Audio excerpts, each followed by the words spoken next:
In this PowerPoint, we will be outlining Anderson and Heyne's 8 principles that guide strengths-based practice. Principle 1. Every individual, group, family, and community has strengths.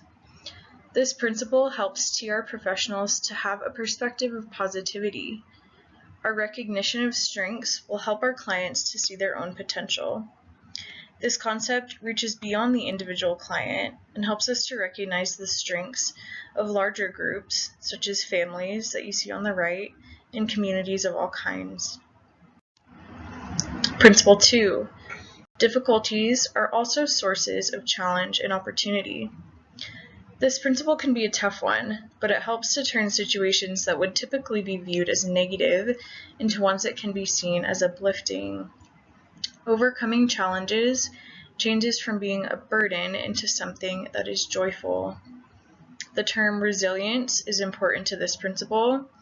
It signifies that change and healing is possible and even probable. Individuals can experience resilience as well as the larger groups mentioned in Principle 1, such as families and communities. Principle 3. We do not know the upper limits of a participant's capacity to grow and change. Only the participant knows. Risk is an important part of healing and learning new skills. Without a degree of risk, no progress can be made. It is not our job to determine a client's risk threshold or even what they can and cannot do. Principle 4. Collaboration, not expert domination, is the basis for our interaction with participants.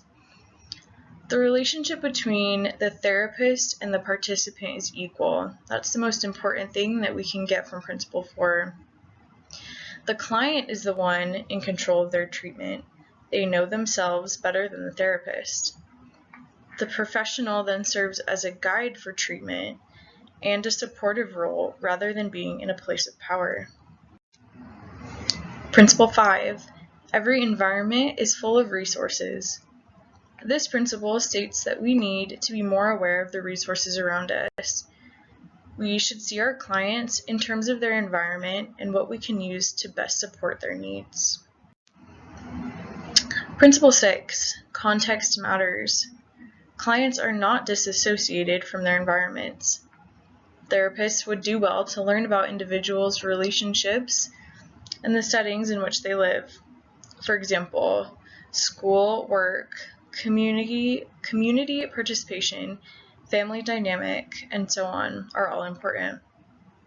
Awareness of how and where clients spend their time can help us determine what modalities will best help them therapeutically. Principle 7. Hopefulness matters. Positive, upbeat listening and communication are essential to the client-therapist relationship. Our own attitude is a huge influence on the client's attitude, which has a paramount effect on their healing. And finally, we have Principle 8. Strengths can be nurtured, thus they must be assessed, planned, focused on, and evaluated.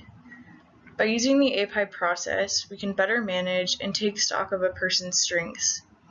Through assessment, we can determine a client's specific strengths, which influences our planning and determination of goals and objectives. When we implement programs based upon strengths, they are more likely to be successful. Evaluation determines how well those strengths were worked with and what can be done in the future.